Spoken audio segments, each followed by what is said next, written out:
Vamos agora à nossa primeira entrevista do dia ao vivo por Skype com a médica Naira Scartesini Sena, que é ginecologista, obstetra e professora da Universidade de Morón, na Argentina. Vai falar sobre os efeitos da Covid-19 em grávidas e os cuidados com recém-nascidos durante a pandemia do novo coronavírus. Boa noite, doutora. Nós vimos aí na matéria do Guilherme Camarda que a vacinação da gripe comum para as grávidas começa no dia 9 de maio. É isso? Na sua avaliação, qual que é a importância das grávidas tomarem as doses, já que se sabe que ainda não há uma proteção contra a Covid-19? Boa noite, Celso. Boa noite, Michele.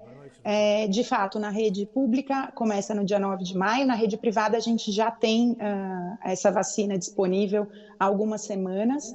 É essencial a tomada da vacina para gestante, elas sempre foram uma população de objetivo na campanha de vacinação, porque o vírus influenza é um vírus muito agressivo para gestantes, que são indivíduos imunologicamente suprimidos, né? Se a gente for pensar que o bebê ali tem uma outra característica genética que envolve o pai ou o parceiro, o sistema imunológico da grávida fica naturalmente mais reduzido para permitir que o bebê se desenvolva.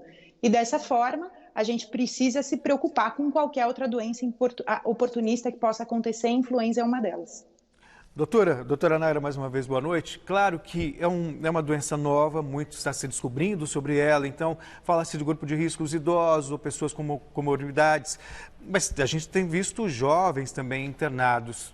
Quais são os riscos de uma mulher grávida neste momento? Então, é um assunto delicado porque as gestantes não entraram em população de risco pelos relatos e pelo que já aconteceu em outras partes do mundo, mas eu brinco com as minhas pacientes que eu nunca vi vírus bonzinho para grávida. Então, a gente tem poucos estudos no mundo feitos já sobre o Covid em gestantes e eles têm um número populacional muito pequeno, além de serem, a maior parte deles, concentrado na população chinesa, que tem características muito diferentes da população brasileira. Então, apesar da gente não classificar as gestantes como um grupo de risco, é uníssono a orientação para as gestantes se classificarem dessa forma. Então, se prevenirem e tomarem todos os cuidados possíveis, porque, de fato, é um terreno novo, a gente ainda está entendendo o que pode acontecer com as gestantes e com os bebês. Doutora, se uma grávida pegar o coronavírus, existe a chance dela passar isso para o feto? O primeiro estudo que fala sobre isso, se eu não me engano, tem 38 gestantes e ele falava que não existia essa chance, que essa transmissão vertical não acontecia.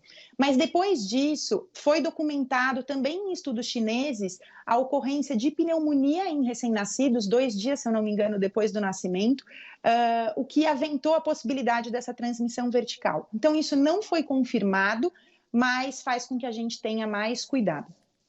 Bom, doutora, tem mais uma pergunta também, a gente sabe, né, muitas pessoas grávidas neste momento. Como é que fica em situação de isolamento, como estamos hoje, o pré-natal? Corre o risco desse pré-natal ser prejudicado por conta dessa política de isolamento tão necessária nesse momento? Esse pré-natal não deve ser prejudicado de forma nenhuma, nem na rede pública, nem na rede privada, mas a gente tem que manter um bom senso. Então, para todo mundo que pode se enquadrar no sistema de telemedicina, que é um sistema que foi recentemente regulamentado justamente para evitar esse convívio social, essa circulação, ele pode ser usado de forma muito positiva na realização do pré-natal e na periodicidade das consultas. Doutora, como que fica a questão dos partos nos hospitais?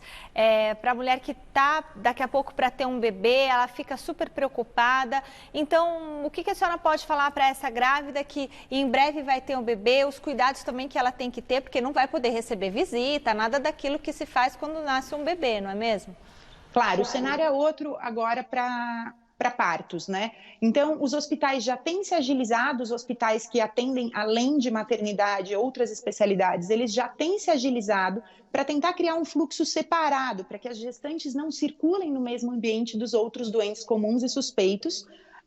E a gente tem também a opção de hospitais maternidade, que são aqueles hospitais que são focados só na assistência obstétrica. Então, isso tem que ser levado em consideração na escolha do hospital que vai fazer o parto. Além disso, toda aquela festa que acontecia com a família visitando e circulando nas maternidades tem sido cada vez mais contraindicadas. Muitas maternidades de São Paulo, inclusive, já soltaram comunicados proibindo as visitas, que é uma forma de proteger tanto os visitantes que vão estar num ambiente hospitalar, quanto aquele recém-nascido, aquela puérpera que acabou de ganhar o bebê.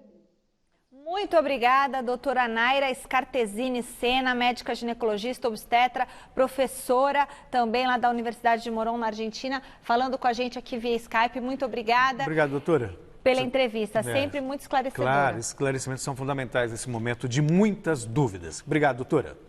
Obrigada, boa noite. Boa noite. Boa noite.